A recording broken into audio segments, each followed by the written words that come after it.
20 people. Like Isaac, the first responders to Hurricanes Irma and Harvey are running directly into danger to save lives and serve our nation.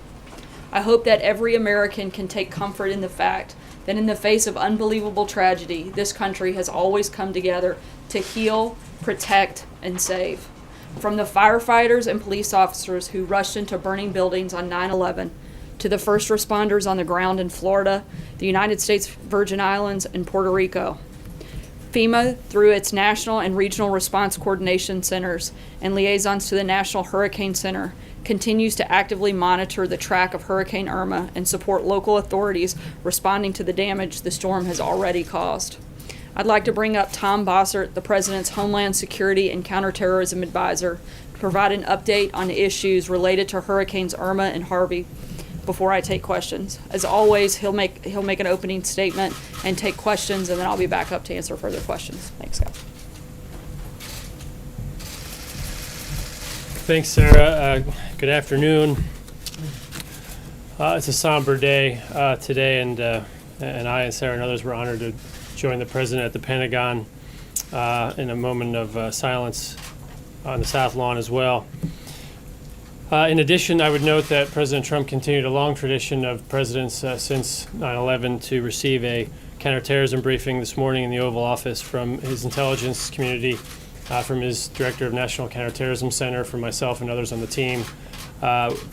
Purpose of that is to give the President a sense of the terrorist threat that exists globally into the homeland and give him a sense of what we're doing about it and make sure that he's comfortable with our posture. As I said the other day, we don't have any current active threats against the homeland to our knowledge, and that's a good news story for today. Let me move into a quick thought. Before I do it, though, Sarah noted that we created the Department of Homeland Security in the wake of 9/11. I would note that the government engaged in a massive reorganization of its structures and efforts to create a National Counterterrorism Center, to create a Department of Homeland Security, an Office of the Director of National Intelligence, a U.S. Northern Command, which you've seen now marshal resources in an expert fashion for this storm, a combatant command in the United States of America, and Cyber Command, which you've seen recently President Trump elevate to a full combatant command. And so we've marshaled our resources and we've organized them in a way to confront the threat of terrorism, but also to organize ourselves in a way that will allow us to respond to any event, from a man-made hazard to an unfortunate terrorist attack, but also to a hurricane. So let me see if I can today talk to you about what we've done. I believe Harvey, as I said earlier, was the best integrated, unified, joint federal, local, state response effort that our country has seen in its history. I continue to stand by that. We've got roughly 700,000 registrants now for individual assistance in the greater Houston and South Texas area. Governor Abbott continues to demonstrate leadership, and President Trump continues to work with him and direct his cabinet to not lose focus on the people of Texas. With respect to Hurricane Irma, as you now know, it's a tropical depression. That does not mean it's not a dangerous storm. As you'll see from reporting, Jacksonville is suffering what has been called early some of the worst flooding it has seen in 100 years. And so the category might be reduced, but the effects on Jacksonville, for instance, when you combine storm surge and wind, might now replicate that of a Category 3 storm, even though it's a tropical depression. So as that flooding is ongoing, we have life-saving, life-sustaining operations underway, and we are prayerful that there are not people right now trapped by floodwaters.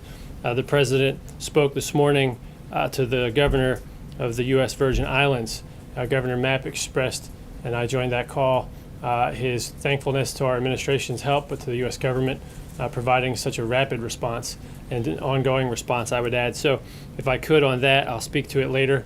But the mobilization of our military in response to the storms in Puerto Rico and the U.S. Virgin Islands is the largest ever mobilization of our military in a naval and marine operation. And we now have an Air Force carrier deployed in this effort. This is the first ever as well. So we have the largest flotilla operation in our nation's history to help not only the people of Puerto Rico, the people of the U.S. Virgin Islands, but also of St. Martin and other non-U.S. islands affected, and the people of Florida. With respect to Puerto Rico, the President spoke to the governor of Puerto Rico this morning around 11:30 a.m., and they discussed similarly how happy they were with the federal response to their needs. the governor communicated to the president that they still have a large island-wide power outage problem that we are addressing as soon as we can. And then Florida, if I can speak to Florida, I think Governor Scott has been demonstrating an outstanding leadership instinct in pressing forward, continuing the message of getting people out of harm's way, which, by the way, is an ongoing effort. The storm is still hitting the United States, in Georgia and South Carolina. It'll move up through an inland flooding problem in Tennessee, maybe North Carolina, as we see the storm progress. Governor Scott has, at this stage, begun conducting overflight surveys of the Keys, and it looks like to the north and east of Key West, the storms there took the islands there took the largest brunt of the storm. So I'll be able to speak to that when we take questions. And then if I can come back to 9/11, I think the lesson we learned that day, among others, was that not only does evil exist, but good people taking action can confront that. And what I've been assured and reassured about over the last 24 hours is how many good people are taking action. So that's kind of my lesson for today. I'd like to take questions now. John. Tom, thank you, President. In the immediate aftermath of Harvey, the federal response priority was to rescue people who were trapped by the enormous flooding. In the state of Florida, what's the priority for the federal government? There's a number of priorities for the federal government. Right now, because the storm's still ongoing, our priority is life-saving, life-sustaining. Jacksonville and the Keys are taking a considerable amount of our attention right now. But what you'll see in Florida, and more broadly speaking, as a comparative matter, Houston and Harvey was an acutely narrow area of operations comparatively. What we have now is a large-scale area of operations. So what we're trying to do is marshal the resources where they're needed, and so it's a prioritization effort. We are worried about flooding, housing, debris, and power restoration. And power restoration is also a function of access to fuel, refined fuel. And so as you'll see the next days and weeks play out, we will have to clear debris from roadways so that people can gain reentry. Right now, though, the message is not to rush reentry. There are still dangerous conditions, downed electric lines, flood conditions, problems that would be compounded by your reentry. And so listen to your local officials, not only about evacuation, but then about when and how to stagger your reentry for a reason. There's a life safety reason, a public safety reason. There's our priority set. Eventually, we'll move into issues about recovery and insurance and so forth. What are you doing on the fuel front? On the fuel front, what the federal government's doing at this stage, and what we did in the 3 or 4 days building up to this event, was to get out of the way. And by that I mean we waived regulations, we waived rules, we waived the Jones Act restrictions to free up additional capacity. Florida is a uniquely postured state in the way it receives refined fuel. It's not part of the larger pipeline system throughout the country. It receives fuel by ship tanker. Those ship tankers then link into intermodal sites where they fill up trucks and trucks distribute. And so what we'll do is clear those pathways, assess those 3 ports where those tankers dock, make sure they're not damaged, and we'll get things back up and running. And Florida Power and Light and others, the nuclear power generation facilities, Duke Energy and others, they'll continue with their professionalism, and they'll bring those facilities back up as soon as possible. Sir. Yes, hi. Do we have any agreements in place with the private sector to contribute to both the response and the recovery, talking about Costco, Home Depot, Walmart, so that we don't have to deplete the disaster relief fund? Yep. As a public service. Yeah, no, absolutely. So 2 things. First, there's a partnership in terms of coordination where those private sector entities are actually built into our coordinating centers so that they can understand what we're doing and how to prioritize their reopening of facilities and the safety of their workforce. But secondly, it is our absolutely baseline doctrine nowadays in the emergency management community that we would rather reopen those stores than continue providing food, water, and temporary shelter to people. It's just not within their regular course of operating business. It's not routine, and it's not something that we can easily sustain. So it's healthier, better, faster for us to reopen those stores as fast as possible. Thanks for that question. Sure. Mr. Prosser, the previous administration saw a connection between climate change and homeland security, and that the frequency and intensity of powerful storms like Harvey and Irma could pose a problem for future administrations. You could have FEMA budgets that can't keep up with the demand when you have powerful storms hitting the country. Is that something that you think this administration should take a look at? We know the president pulled out of the Paris Climate Accord. Are these storms giving this administration some pause when it comes to the issue of climate change and homeland security? I was here in the 2004 cycle of hurricanes, 4 and 6 weeks that hit Florida. I think what's prudent for us right now is to make sure that those response capabilities are there. Causality is something outside of my ability to analyze right now. I will tell you that we continue to take seriously the climate change, not the cause of it, but the things that we observe. And so there's rising floodwaters, I think 1 inch every 10 years in Tampa, things that would require prudent mitigation measures. And what I said from the podium the other day and what President Trump remains committed to is making sure that federal dollars aren't used to rebuild things that will be in harm's way later or that won't be hardened against the future predictable floods that we see. And that has to do with engineering analysis and changing conditions along eroding shorelines, but also in inland water and flood control projects. So, Yeah, and just to follow up on that, when you see 3 Category 4 hurricanes all on the same map at the same time, does the thought occur to you, geez, maybe there is something to this climate change thing and its connection to powerful hurricanes? Or do you just separate the two and say, boy, these are a lot of big hurricanes coming our way? well, I don't know if I say either, but I do note that there's a cyclical nature to a lot of these hurricane seasons, and I thank the scientists for their forecast on this particular one. They were dead on that this would be a stronger and more powerful hurricane season with slightly more than average large storms making landfall in the United States. So we'll have to do a larger trend analysis at a later date. Sir? Yeah, follow up a little bit on just the budget. What kind of pressure? You've had wildfires in the West, 2 major hurricane strikes. So what pressure on the federal government's budget has these natural disasters put, and how are we going to react to it? Are there going to be programs cut? Are there going to be reassessments of what goes on in order to rebuild the infrastructure? Is going to take several years. Yeah, I think the President and Director Mulvaney and others started the process of a bipartisan discussion on this point. I think right now we have plenty of resources to get through this.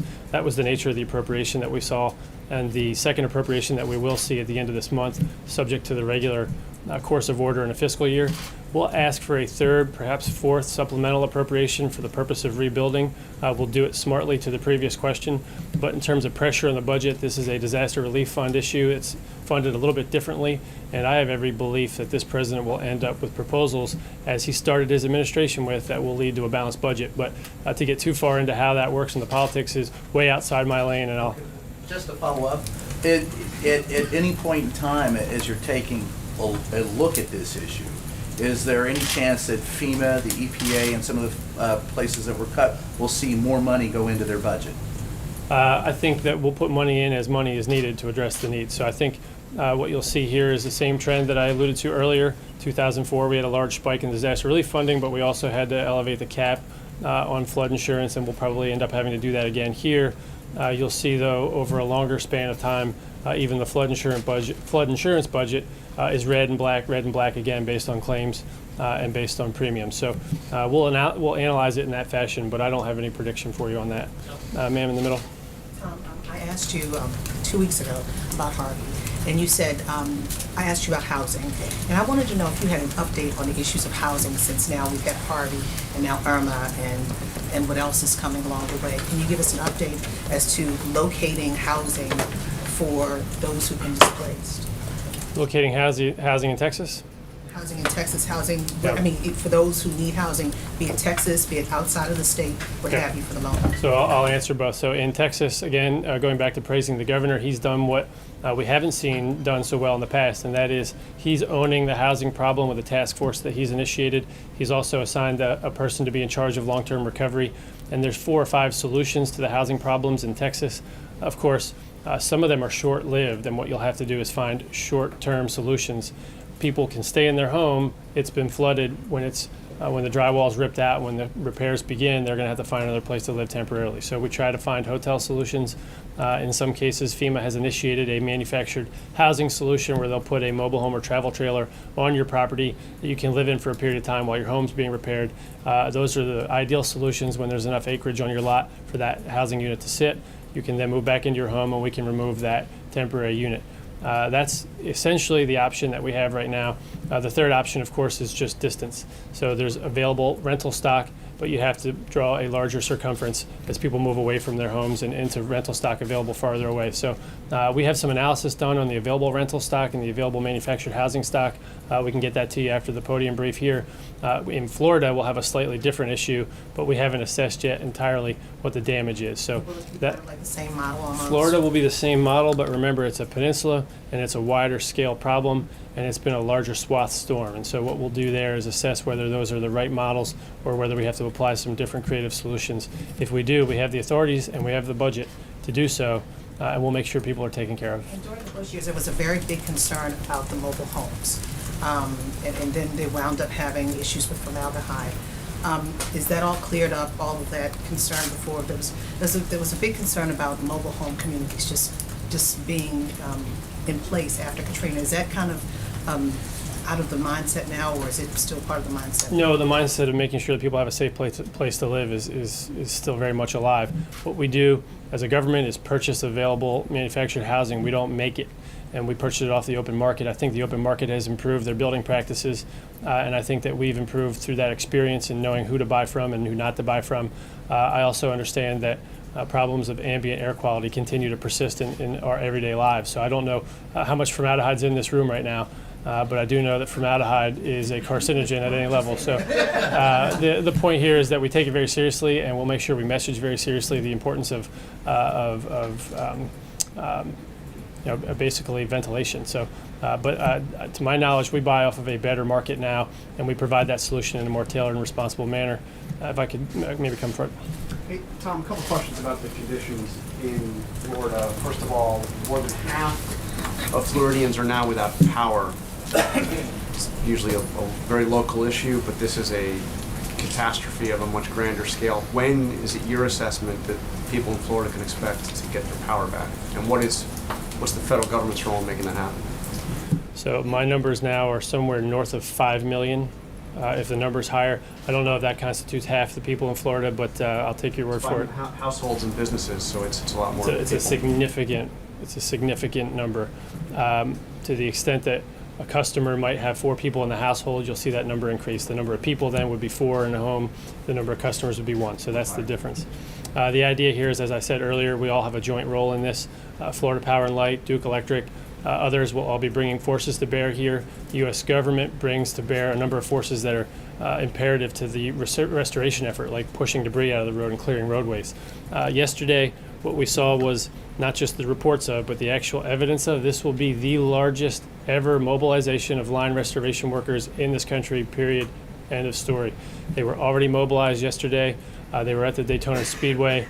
We will have line restoration workers from every company in this country, from states all over the country, but also from Canada, coming to Florida to help restore the lines. And so in Florida, unlike in Houston where they're buried power lines, in Florida they're all strung on poles. So we have to restore the poles, restring the lines, and the way that process works is they restore the plant, then the subplant, then line by line into each road, and then house by house. And you can't hook up each house until the homeowner makes sure that it's safe. You don't want to burn the house down with flood damage and corroded lines and so forth. So it is a literally joint effort, from federal clearing to public and private partnerships to line restoration efforts that are partnered in the for-profit and regulated world, all the way through to the individual homeowner. So that's how that process works. What's your assessment of how long that's going to take? I would caution people to be very patient here. Between re-entry and that process, we could have power down in homes for the coming weeks. Now, I don't want to cause any panic in Florida, and I'll come to a question here next. There are hospitals and nursing homes and other facilities that have generator power to provide services that are necessary. And there, the concern is providing fuel to those generators should they run out. And from that perspective, the federal government provides a great deal of fuel, a great deal of transport assistance through Transcom and other contracts, and we give that fuel to the state and locals, and they distribute it to those, I said wholesale and retail distribution, that's the best analogy. They distribute it to those facilities, and so that's our role there as well, and we expect that to happen seamlessly. Sir? Thank you, Tom. Is preventing price gouging in the state of Florida a federal responsibility, or is that up to state officials in Florida and local officials there? It can be both, and I think you'll hear from the Attorney General later, so I'll let him explain to you what he'll do to prevent fraud. I think he's going to announce an effort on that this week, and I think you've already heard Pam Bondi announce that she is conducting active gouging and anti-fraud practices when there are state and local laws at play. So both is the answer, but I can tell you that neither officials, the Attorney General of the United States or the Attorney General or Attorneys General of the states, are going to tolerate gouging. I think that's something that people ought to think twice about. Sir? There is a possibility of a third and fourth supplemental for disaster relief. Can you tell us how much money the administration wants included in those supplementals? And are you going to put language raising the cap for flood insurance in that legislation as well? So on the first point, no. The reason we pursued this approach is we're trying to make sure that we have responsible estimates as opposed to making wild guesses now. We're going for the amount of money we need to get through this response operation phase. And as we transition into recovery, we'll analyze the damage, figure out how much money we might need, and go up for another responsible request. If we got that wrong, then we'd go for another if necessary.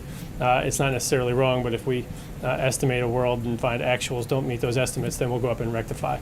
With respect to flood insurance, we'll see how many claims come in, but the flood insurance program had $8.6 billion roundabout available to it. If claims exceed that amount, we'll go up and ask for the cap to be raised. Sir. I was hoping you could drill down a bit more on the efforts to evacuate Americans in the Caribbean. You described the military mobilization. I know that the State Department has stood up a task force. They're working around the clock in their operations. Can you assess those efforts, and can you give a message to Americans who are right now in dire straits in the Caribbean who might be listening to this? What should the expectation be for an evacuation? How soon can the Americans get the Americans out? While I'm preaching caution to make sure people understand that this is an ongoing effort and that there's still going to be long, painful days ahead, I am doubling down on my assertion that this is the best integrated, full-scale response effort in our nation's history. That includes the U.S. Virgin Islands and Puerto Rico and non-U.S. Islands where we helped American citizens during a window of operational safety between Jose and Irma. This has been a large event, and you're going to see a lot of positive stories from it. Now, control expectations. You're on an island where we have to transport commodities, food and water, where we have a long road ahead of us to bring electric power back online. But we've assembled two of the most powerful naval relief flotillas in recent memory, a total of 9 large ships. I'm going to just cut right to the Kearsarge, Oak Hill, Wasp, McLean, and the U.S., the Abraham Lincoln, the Iwo Jima, the Farragut in New York. That is a aircraft carrier and large platforms for helicopters, 80 or more helicopters flying sorties right now. That is an operation that for most Americans, if you can't picture it, has never been mobilized for this type of emergency response effort in our history. And so to the extent that I can assess it, I'm pretty proud of that. To the extent that it meets the need, I'm going to hope it does, because we're saving hundreds if not thousands of people off of these islands at this point collectively. And so if the burn rate's not fast enough, I'd be surprised, because we're mobilizing ourselves in ways that we've never mobilized before. And Governor Mapp, the President of the United States, and the Governor of Puerto Rico, Rosello, were all very pleased in their phone calls today. So I'm in no better position from this podium than they are from their locations to assess it as a positive outcome. So, quick question, Tommy, with so many people who evacuated from the Keys and given the level of destruction there, any time estimate on when people might be able to return to the Keys? The Keys are going to take a while. We have not assessed the structural integrity of the bridges there. There's some early reason to believe that some of the drawbridges that were up may or may not have been bent. And so restoring those is going to take some time. That Route 1 is a large, expansive bridge, essentially. All of the undergirding there has to be examined for structural integrity. I would expect that the Keys are not fit for re-entry for regular citizenry for weeks. If that's wrong and I'm wrong, then fine, then let the local officials bring you in. But I would set that expectation pretty broad right now. And I would say that for the people that chose to stay, they had every warning to leave. We hope that they took that warning, and those that didn't, we're going to get back down there as soon as we humanly can. And right now we don't know. We had 3 or 4 overflights today. I talked to the FEMA administrator just before coming out here, and he is not certain yet that we've had a good overflight assessment of where all those people might be. Neither of us would be surprised if lives were lost, but neither of us would be surprised if the responders are going to get down there aggressively. So we're doing everything we can to help them. So I see Sarah. I'm gonna actually end on that if I could, and end where I started. Today is the day of solemnity and remembrance for 9/11. It is why I got into this business, and it's why I believe our government is now organized for the level of response that we've seen. And it just goes to kind of show what we've got if we want to bring ourselves together and helping our fellow humans under good leadership from President Trump. I think we put forward a good effort. Please, for the people in Florida, continue to follow the instructions of your first responders and your local authorities. This isn't over yet, and it's going to be a painful, slightly frustrating, if not very frustrating, week or 2 ahead. Thank you all very much. Thank you, Tom. As he wrapped up, he reiterated the need to listen to local authorities. I know that the governor of Florida is getting ready to hold a press conference. I'm going to try to take as many questions as we can, but I also want to make sure that everyone's able to tune in for that and cover that extensively. Finally, before I take your questions, several of you have asked about the U.S. response to the ongoing violence in Burma, and I'd like to read part of a statement that will be coming out shortly on that topic. The United States is deeply troubled by the ongoing crisis in Burma, where at least 300,000 people have fled their homes in the wake of attacks on Burmese security posts on August 25th. We reiterate our condemnation of those attacks and ensuing violence. And with that, I'll take your questions. Jeff. Sarah, two questions. One, do you have a reaction to Steve Bannon's comments on 60 Minutes, saying that the firing of James Comey was the biggest political mistake in modern history? And secondly, if you could look forward to tomorrow a little bit at the President's meeting with the Malaysian Prime Minister, what do you expect to achieve during that meeting, and will the President address or avoid the issue of the U.S. investigation into him? Yeah, pretty wide-ranging topics, so I'll try to make sure I cover first on the Comey firing. I think that we've been pretty clear what our position is, and certainly I think that has been shown in the days that followed that the president was right in firing Director Comey. Since Director's firing, we've learned new information about his conduct that only provided further justification for that firing, including giving false testimony, leaking privileged information to journalists. He went outside of the chain of command and politicized an investigation into a presidential candidate. I think the president's been very clear about his position on that front. He's very pleased with the new director and has full confidence in him to fully restore and lead the FBI. In terms of Malaysia, and on that question, hard transition, but I'll try to make sure we cover that. The United States and Malaysia have had a 60-year relationship and partnership built on common economic and security interests, and that continues. And the President looks forward to discussing a wide variety and wide range of regional and security issues with the Prime Minister, and talking about ways that they can strengthen counterterrorism cooperation, certainly the halt of ISIS, addressing North Korea and their continued actions, and making sure that we promote maritime security in the South China Sea. Those are certainly, I think, some of the priorities of tomorrow's meeting, but I'm not going to get ahead much further than that on any conversation that may take place.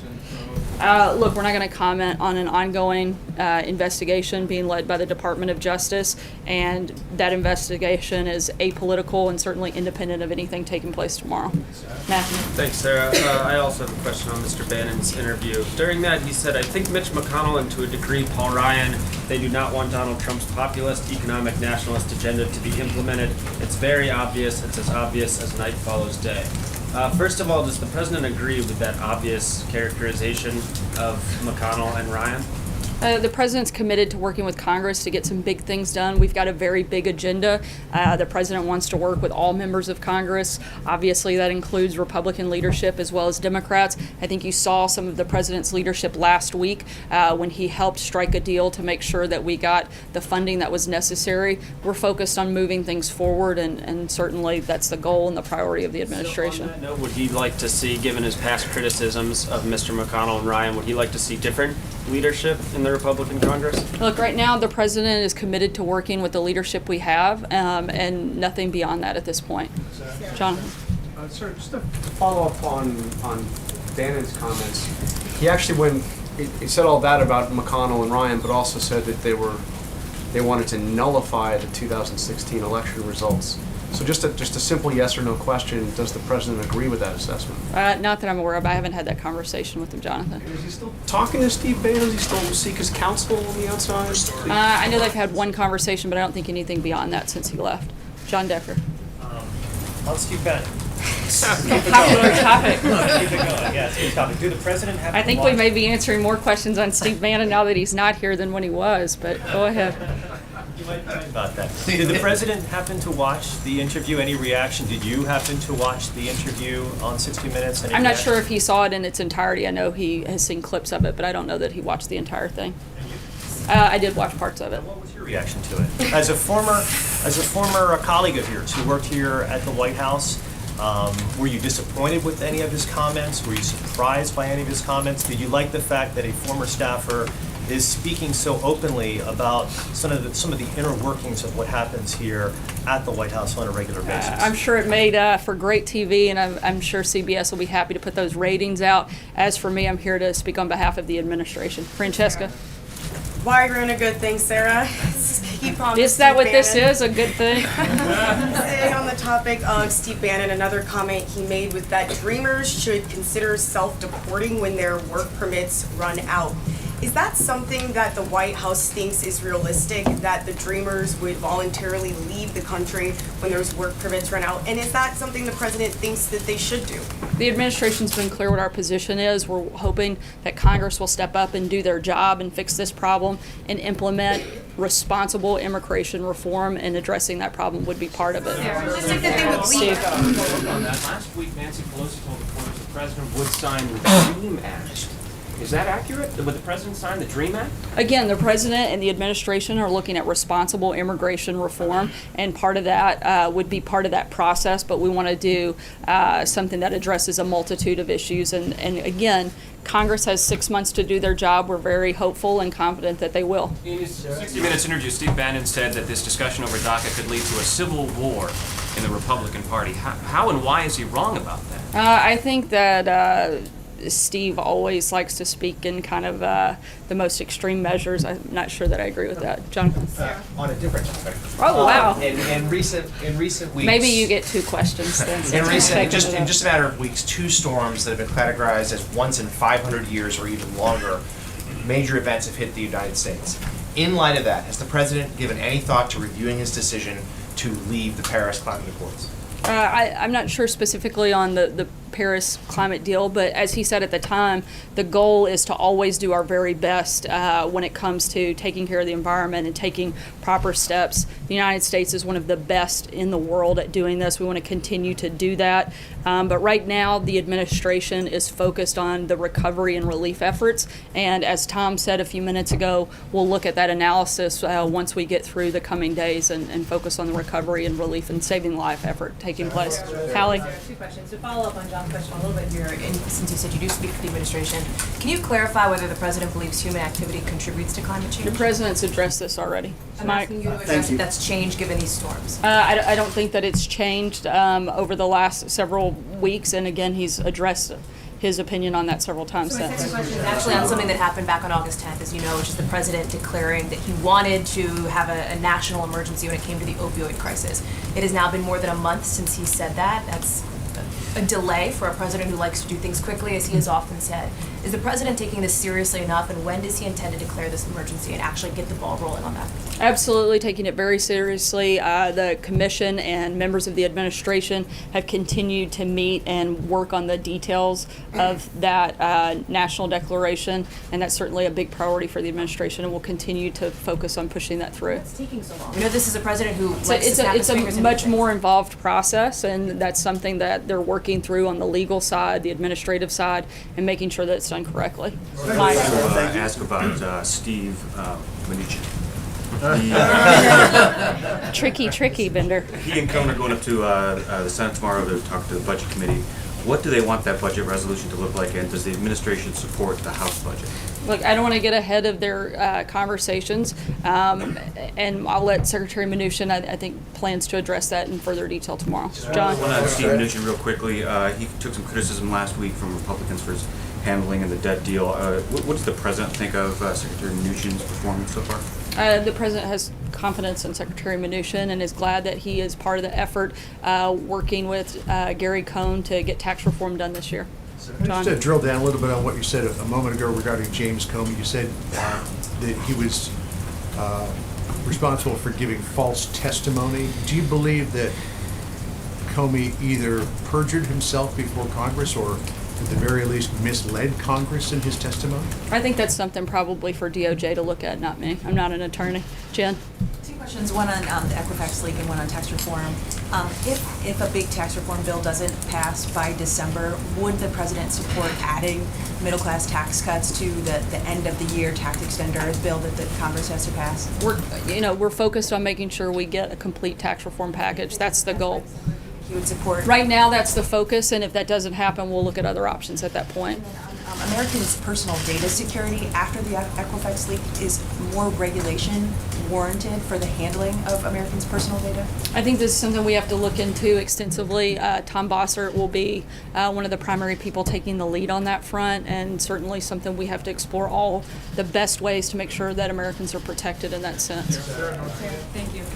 Was the president disappointed by Steve Bannon's comments on 60 Minutes? I'm not sure if he was disappointed in the comments. And separately, did Steve Bannon warn the president that firing James Comey would be the biggest political mistake in modern history?